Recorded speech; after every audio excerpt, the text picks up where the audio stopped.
लोकतंत्र के आधार पर कर रहे हैं। हम चुनाव लड़ते हैं।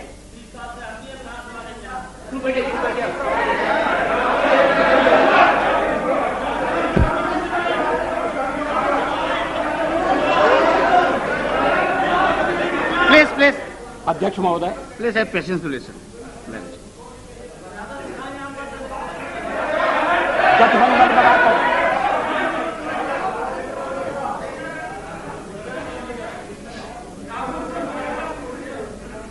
जनादेश कांग्रेस के खिलाफ है। कांग्रेस की संख्या आधी रह गई है। अलग अलग क्षेत्रों में अलग अलग ढंग से लोगों ने अपनी राय प्रकट की है।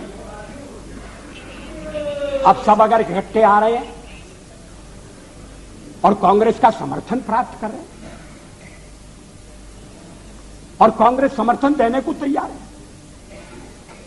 कल मेरे मित्र श्री जॉर्ज फर्नांडिस ने जो कुछ कहा, मैं उसको दोहराना नहीं चाहता।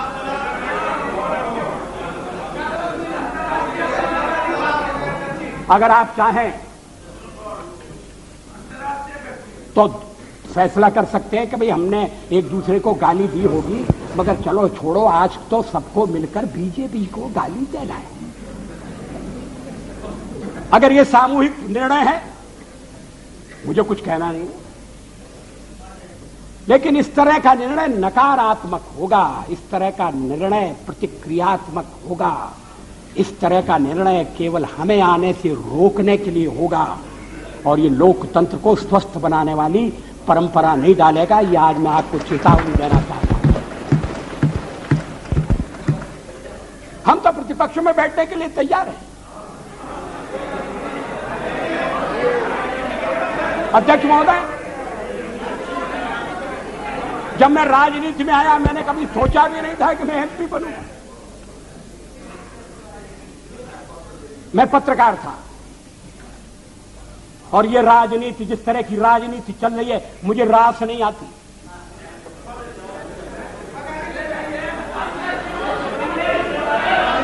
मैं छोड़ना चाहता हूं, मगर राजनीति मुझे नहीं छोड़ती।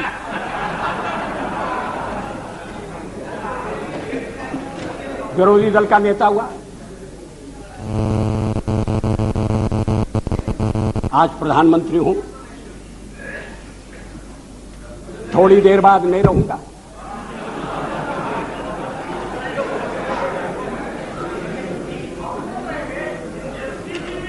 प्रधानमंत्री बनते समय कोई मेरा हृदय आनंद से उछलने लगा, ऐसा नहीं हुआ। और सब कुछ छोड़ छाड़ कर जब चला जाऊंगा, तब भी मेरे मन में किसी तरह की म्लानता होगी, ऐसा आप मत समझिए। लेकिन फिर मैं कुछ मुद्दों को उठाना चाहता हूं। हमारे फिर एक दूसरा आरोप लगाया जा रहा है। आरोपों की झड़ी लगाई जा रही है। आपने अनेक महत्वपूर्ण मुद्दों को छोड़ दिया।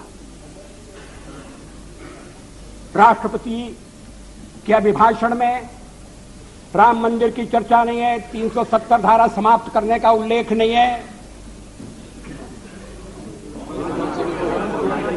और शादी ब्याह के समान कानून बनाने के बारे में भी जिक्र नहीं है।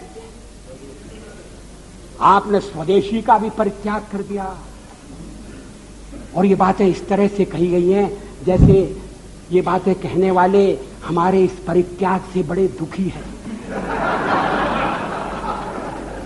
वो तो इन बातों की आलोचना करते रहे हैं, हमें इसलिए दोषी ठहराते रहे हैं कि हम राम मंदिर बनाना चाहते हैं। 370 हम खत्म करने की बात कर रहे हैं। हम देश की एकता कैसे कायम रखेंगे? शादी ब्याह का समान कानून हो, भले ही संविधान में लिखा हो, भले ही सुप्रीम कोर्ट ने मोहर लगा दी हो, आप कैसे कह सकते हैं? अगर आप कहेंगे तो आप देश की एकता के तोड़क होंगे। और हम अगर कहते हैं कि नहीं, ये हमारे इस समय के कार्यक्रम में नहीं है, हाँ, इस समय का इसलिए कि हमें बहुमत नहीं है। हाँ, सही है, कोई छुपाने की बात नहीं। बहुमत मिलने से करते आखिर हम बहुमत के लिए लड़ रहे हैं। ये है cat out of bag, now cat is out of bag. आखिर हम बहुमत, आखिर हमें जो जनमत मिला है, अगर आपको उस जनमत ने स्वीकार कर दिया है तो हमें भी पूरी तरह स्वीकार नहीं किया। हम तो बहुमत चाहते थे, लेकिन बहुमत हमें नहीं मिला। अब हम सबसे बड़े दल के रूप में उभरे हैं, तो हमारा प्रयास है कि कोई आम सहमति से कोई चीज बने, कोई चीज चले। और इसीलिए हमने विवाद की बातों का उल्लेख नहीं किया। इस पर क्या आपत्ति है? अभी यूनाइटेड फ्रंट बनने जा रहा है, बहुत अच्छा, बन गया तो बहुत अच्छा। अभी कार्यक्रम बनने वाला है, वो भी बन गया। तो क्या उस कार्यक्रम में मार्क्सिस्ट पार्टी की जितनी भी विचारधारा है, मार्क्सिस्ट पार्टी का जितना कार्यक्रम है, वो ज्यों का त्यों पूरे का पूरा समाविष्ट कर लिया गया है।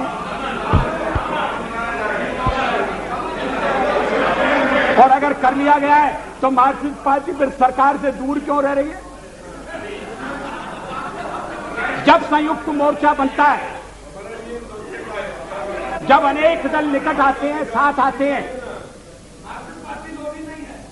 तो फिर हरेक को कुछ न कुछ चीज छोड़ना पड़ती है। 1977 में भी हम 370 के समर्थक, 70 को समाप्त करने के समर्थक थे। ये रामविलास जी पासवान बैठे। 1977 में भी हम एटम बम बनाने के हक में थे, लेकिन हमने जब देखा कि लोकतंत्र पर संकट आया है, बाकी की सारी बातें इस समय एक तरफ रखने की जरूरत है और लोकतंत्र को बचाने की आवश्यकता है। इमरजेंसी के कारण लोकतंत्र खतरे में पड़ा था, देश एक जेल खाने में बदल गया था। हमने कहा कि मिलकर चलें और इस आने वाले अधिनायकवाद को रोकें। किसी ने हमको उस समय नहीं कहा कि आप 370 कहां छोड़ आए, किसी ने नहीं कहा और ठीक नहीं कहा। जब आप संयुक्त मोर्चा बनाएंगे तो हर एक पार्टी को थोड़ा थोड़ा अपना छोड़ना पड़ेगा, थोड़े अपने विचारों को, कार्यक्रमों को अलग रखना पड़ेगा। और राष्ट्रपति ने अगर 31 तारीख तक का समय दिया तो इसीलिए दिया, राष्ट्रपति को मालूम था कि मेरा बहुमत नहीं है, लेकिन बड़ी पार्टी के रूप में उन्होंने बुलाया और 31 तक का समय दिया। और दलों से बात करो, विचार विनिमय करो, इस बात का प्रयत्न करो कि कोई स्थिर सरकार बन जाए, स्थायी सरकार बन जाए। ये और देशों में भी होता है और ये होने लगा था। इसलिए कि आपने सबसे ज्यादा टांग अड़ाई।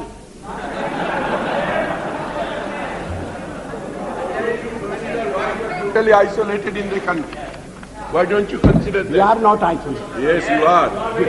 Totally isolated. हमारे समर्थन में इस समय ये बात ठीक है, हमारे साथ कोई नहीं है। और फिर जब हम कहें कि हमारे साथ अकाली दल है जो अभी चुनाव जीत कर आया है, he is not pro BJP, he is anti Congress. That is why he is. you are pro Congress.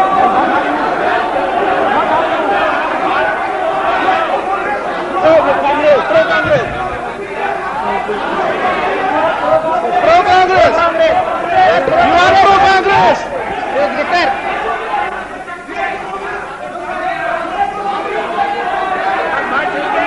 Members to behave. You ask your members to behave. You are here 40 years, I am also here for 25 years.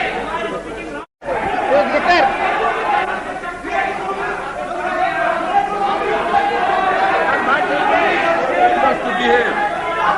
You ask your members to behave. You are here 40 years, I am also here for 25 years.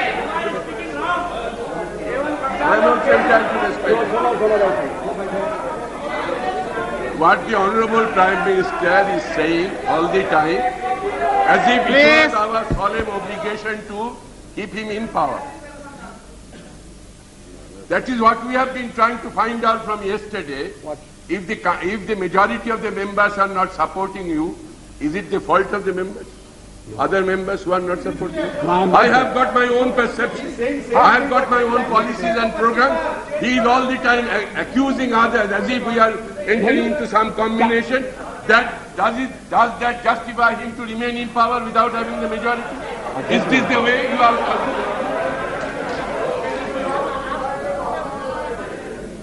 कल से मैं आलोचना सुन रहा हूं और जरा सी आलोचना इनसे सहन नहीं हो रही है।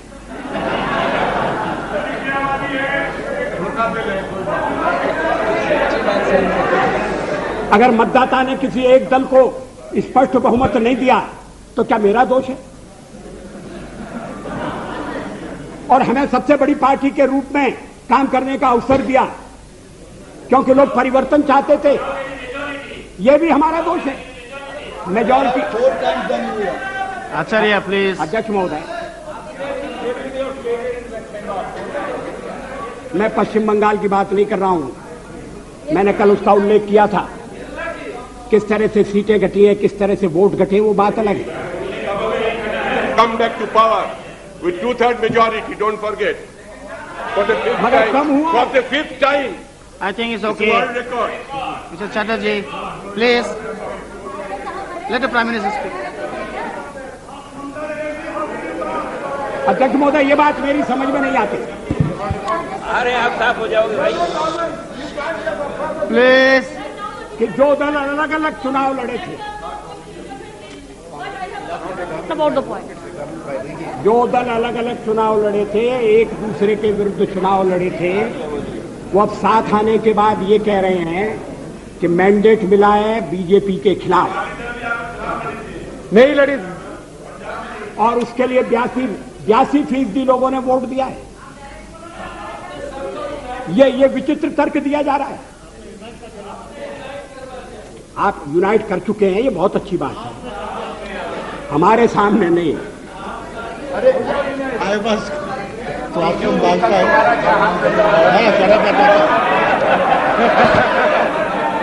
देखो, 2 दफा जीत का है, दो पार्लियामेंट सीट का जीत का है। But the Prime Minister to ill or not to ill? दादा, ये they don't listen to you. What is that Why you I'm want? trying to help them, they don't listen. What do you want? What do you want? You want that till 31st. What is that you propose? आप तो आ जाओ। में वो भी आ जाएगा। Have some patience. Let the Prime Minister continue. Please continue. मगर इतनी चर्चा चली, पहले तो आप चर्चा ही नहीं चाहते थे, और चर्चा चली तो सदस्यों ने रुचि ली और अच्छी बहस हुई और निर्णय का वक्त आ जाएगा, आ गया। अभी भी आपको परेशानी हो रही है इतनी जल्दी सत्ता में जाने की। मुझे वो दिन याद है जब जनता पार्टी को तोड़कर आप चौधरी चरण सिंह जी को साउथ ब्लॉक ले गए थे और उनकी कुर्सी के पीछे खड़े होकर आपने फोटो खींचा।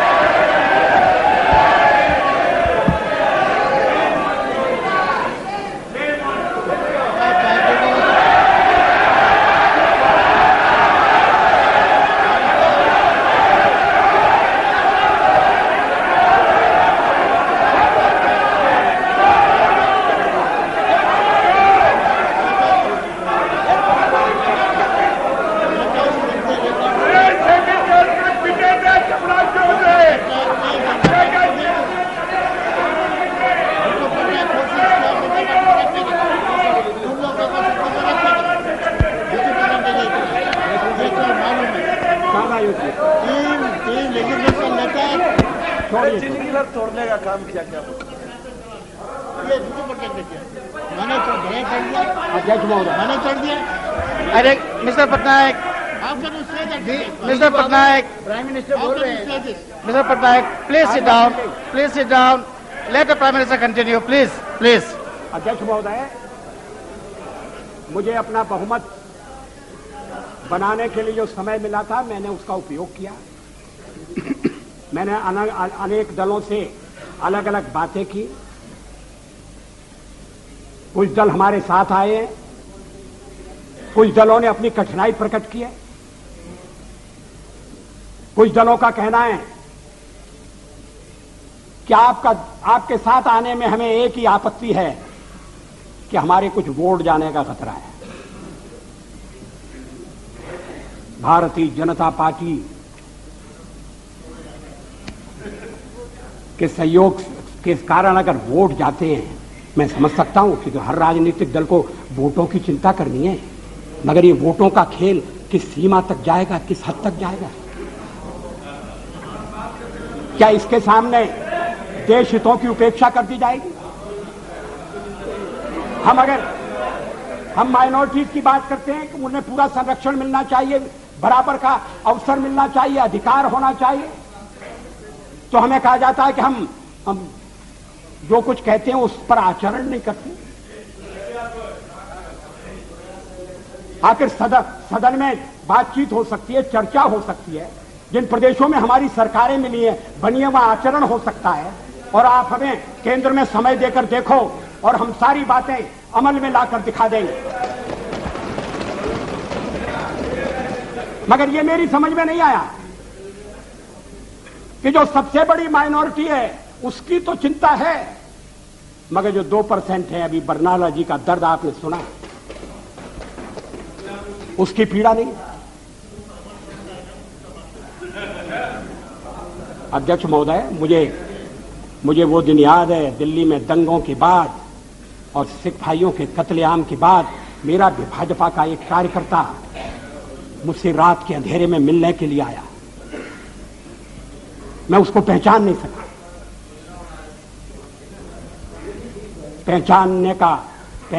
सका क्योंकि उसके बाल कटे हुए थे, उसके केश कटे हुए थे, दाढ़ी कटी हुई, केश कटे हुए थे। मैंने कहा तुम वही हो? तुमने ये क्या रूप बनाया? रात में क्यों आए हो? चुप कर क्यों आए हो? चोरी छिपे क्यों आए हो? कहा मैं दिन में आपके पास नहीं आ सकता, मैं केश धारण करके बाहर नहीं निकल सकता, इसलिए मैंने केशों की बलि चढ़ा दी है। मैंने दाढ़ी से भी मुक्ति मांग ली है और मैं रात को आया हूं आपके पास अपना दुखड़ा रोने के लिए, अपनी व्यथा रोने के लिए। उस समय हमने दिल्ली के सिखों की वकालत की थी, चुनाव में हमें घाटा हुआ। सिख विरोधी भावना भड़काकर कांग्रेस ने सत्ता हथियाई, हमने ऐसा पाप कभी नहीं किया।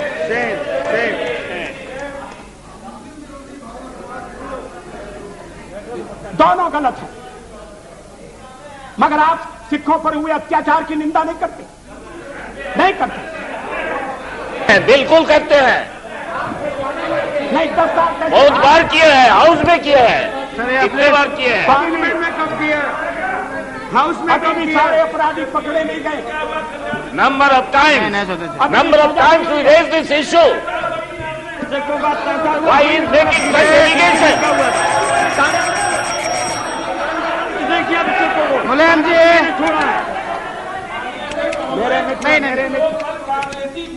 वही आज भाजपा बन करके और इन्होंने सिखों को लखनऊ में लूटा। और वही एमपी में हम नाम please sit down, please sit down. चलो, मेरे मित्र श्री मुलायम सिंह जी इस मामले में न बोले तो ज्यादा अच्छा होगा। उनके शासनकाल में, प्लीज सिट डाउन, उनके शासनकाल में जिस तरह से उत्तरांचल की मांग करने वाली महिलाओं के साथ जो दिल्ली प्रदर्शन के लिए आना चाहती थी, बलात्कार हुआ जो कोर्ट ने जिसकी पुष्टि कर दी है, उसके बाद मुलायम सिंह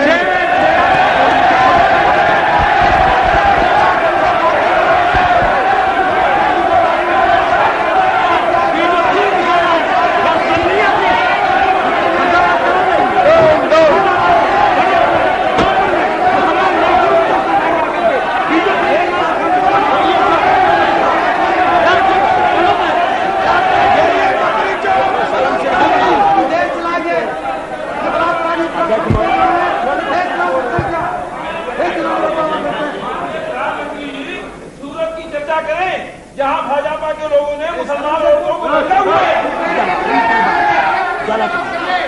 महिलाओं के साथ। अध्यक्ष महोदय, please sit down, you have made it your point, please. आप Please, please, no. Please sit down. महोदय, No. No, ये no. सभी मित्र कल से लेकर आज तक बोलते रहे। अब मेरी बारी आई है, अब मेरी बारी आई है तो ये मेरा मुंह बंद करना चाहते हैं, ये होने वाला नहीं है। और अगर संख्या बल के आधार पर ये करने का आप प्रयास करेंगे तो हमें सदन के बाहर ये विचारों की लड़ाई ले जाना पड़ेगी।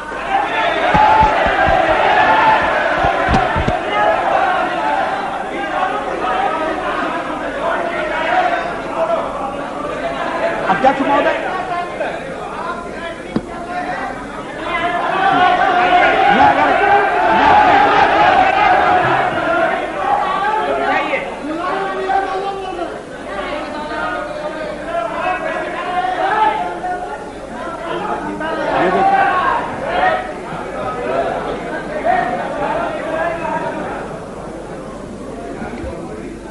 अध्यक्ष महोदय, मैं फिर Please. जहां से मैंने आरंभ किया था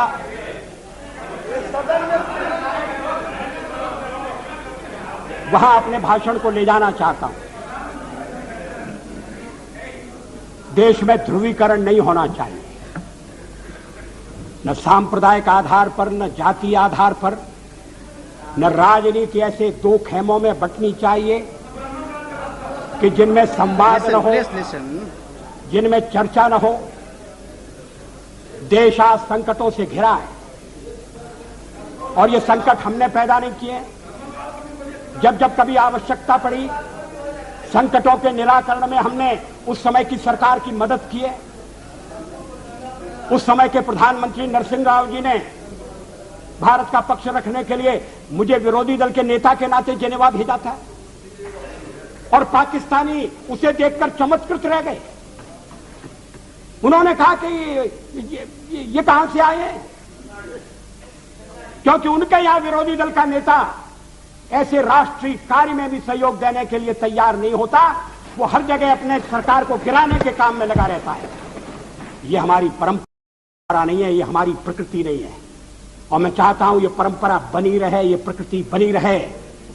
सत्ता का खेल तो चलेगा, सरकारें आएंगी जाएंगी, पार्टियां बनेगी बिगड़ेंगी, मगर ये देश रहना चाहिए।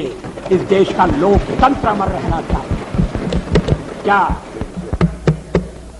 क्या ये आज के वातावरण में कठिन काम नहीं हो गया है? ये चर्चा तो आज समाप्त हो जाएगी, मगर कल से जो अध्याय शुरू होगा उस अध्याय पर थोड़ा गौर करने की जरूरत है। ये कटुता बढ़ना नहीं चाहिए। मैं नहीं जानता यूनाइटेड फ्रंट ने श्री देवेगौड़ा को किस आधार पर अपना चौथे नंबर का नेता चुना है। वो यूनाइटेड फ्रंट की फर्स्ट चॉइस नहीं थे, वो तो फोर्थ चॉइस थे। मगर जो इनकी फोर्थ चॉइस थे अब वो देश की फर्स्ट चॉइस होने वाले हैं। मैं समझ सकता था नहीं, और उसका कारण ये है अध्यक्ष महोदय, मुझे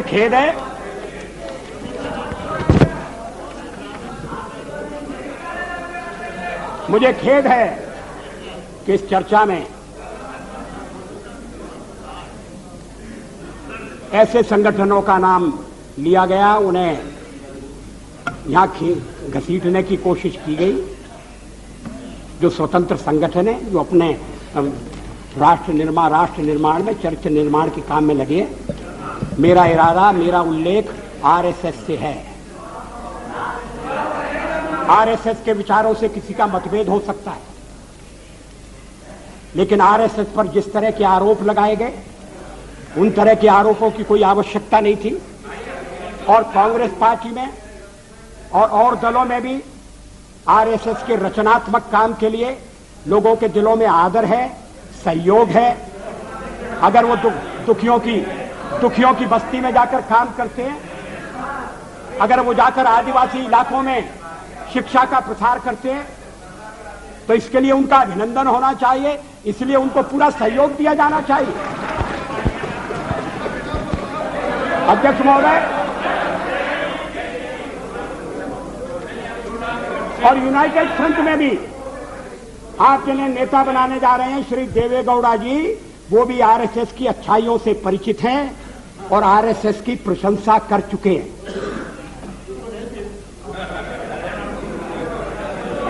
अभी आरएसएस की 20th एनिवर्सरी हुई थी। आरएसएस की ओर से समर्थन करेंगे।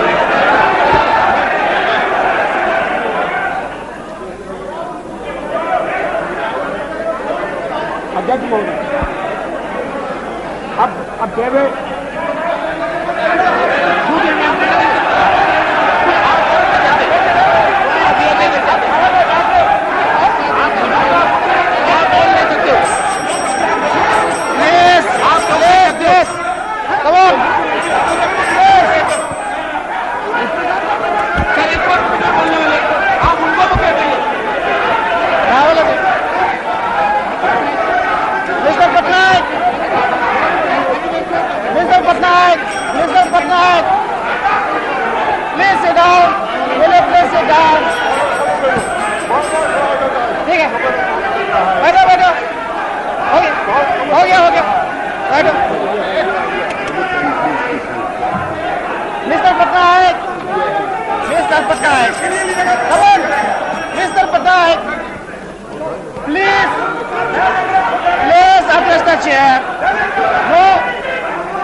अरे क्या हो रहा है?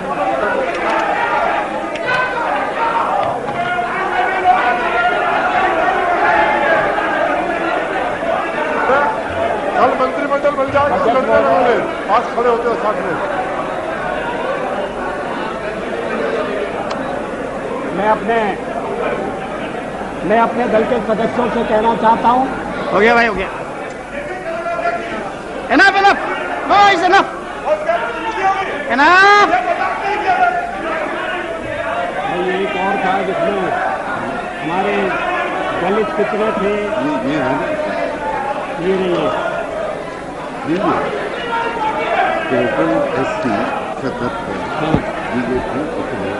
अध्यक्ष महोदय,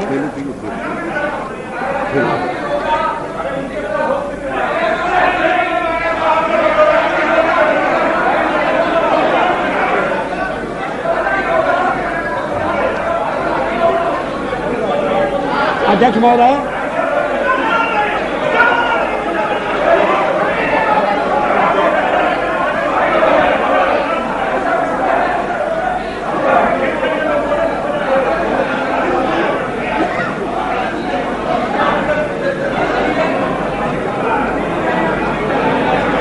अध्यक्ष महोदय, ऑर्डर प्लीज।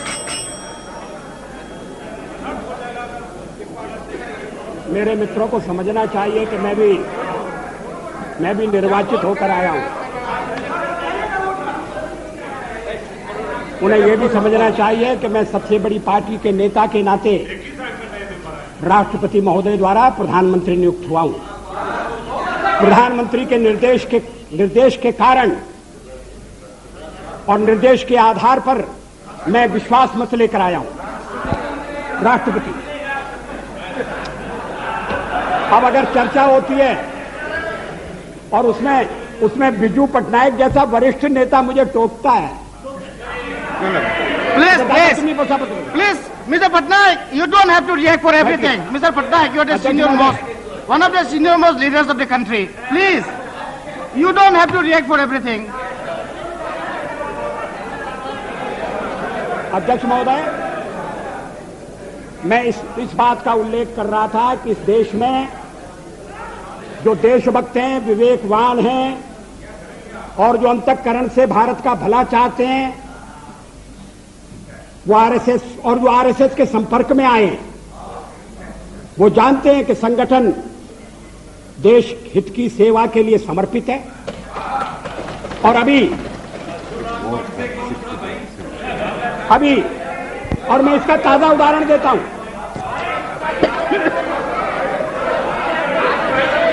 मैं इस बात का उल्लेख नहीं कर रहा कि चीनी आक्रमण के बाद पंडित नेहरू के नेतृत्व में रिपब्लिक परेड के दौरान जिन स्वयंसेवी संगठनों को अपनी एकजुटता प्रकट करने के लिए बुलाया गया था, उनमें आरएसएस भी था।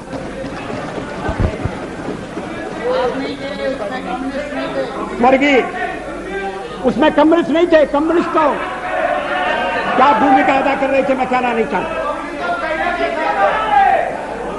श्री लाल बहादुर शास्त्री के जमाने में वो भी भारत के प्रधानमंत्री थे, लोकप्रिय प्रधानमंत्री थे। जब देश पाकिस्तान के साथ हमारी लड़ाई हुई और उन्हें दिल्ली में कंट्रोल करने के लिए और ऐसे शिक्षित लोगों की आवश्यकता थी, तो आरएसएस के स्वयंसेवक यहां कंट्रोल करते थे, ट्रैफिक को कंट्रोल करते थे। किसी ने उन पर आपत्ति नहीं की। अभी इमरजेंसी के खिलाफ अभी बेंगलोर में एक सम्मेलन हुआ था और जिसको संज्ञा दी गई थी सेकंड फ्रीडम स्ट्रगल की, और उसमें श्री देवेगौड़ा उपस्थित थे। उन्होंने जो भाषण दिया उसका अंश मेरे पास है। मैं कोट कर रहा हूं, RSS is a spotless organisation.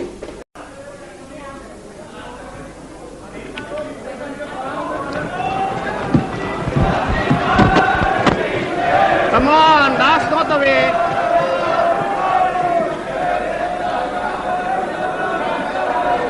जय अध्यक्ष महोदय। Yes. Please, your Prime Minister is speaking.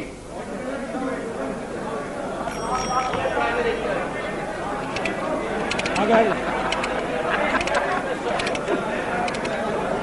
शांति से सुनो भाई, शांति से सुनिए।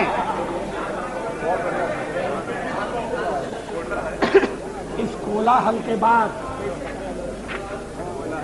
अगर सदन मुझे शांति से सुनने के लिए मन बना सके तो मैं बड़ा आभारी हूंगा।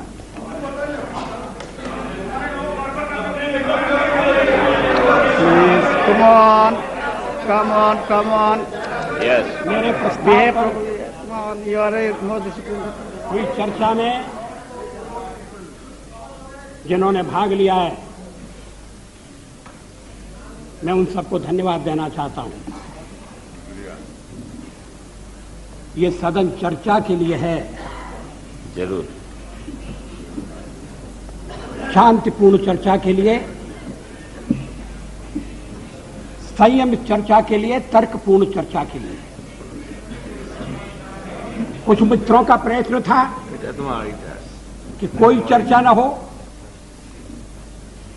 तत्काल वोट ले लिया जाए और वो यहां से निकलते ही कुर्सी पर जाकर बैठ जाए। Like a child.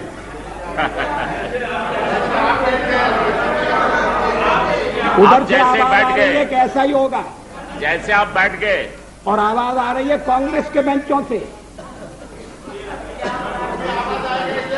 हमारे और मित्र थोड़ा सा सावधान रहें। अध्यक्ष महोदय, पार्लियामेंट में मैंने 40 साल गुजारे। ऐसे क्षण बार बार आए। सरकारें बनी हैं, बदली हैं, नई सरकारों का गठन हुआ है। अभी बैचलर हो गया, लेकिन लोकतंत्र। No, please don't make this kind of remarks. No, it's okay. लेकिन हर कठिन परिस्थिति में से भारत का लोकतंत्र बलशाली होकर निकला है, और मुझे विश्वास है कि इस परीक्षा में से भी बलशाली होकर निकलेगा।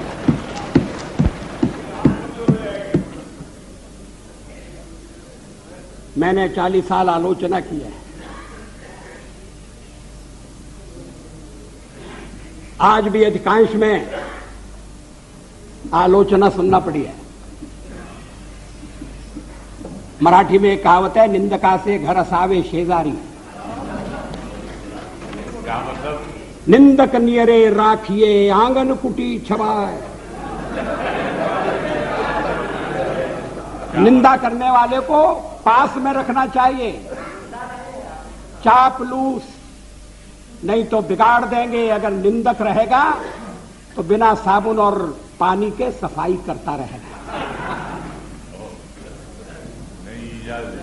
जिन मित्रों ने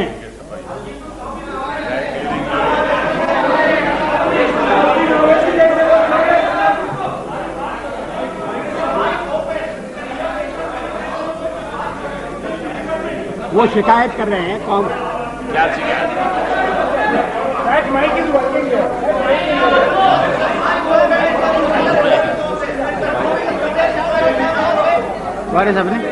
अध्यक्ष महोदय,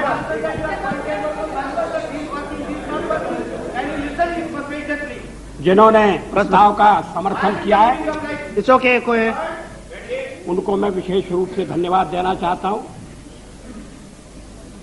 समता पार्टी के नेता श्री जॉर्ज फर्नांडिस, शिवसेना के नेता श्री शरद पोद्दार, अकाली दल के नेता बरनाला जी,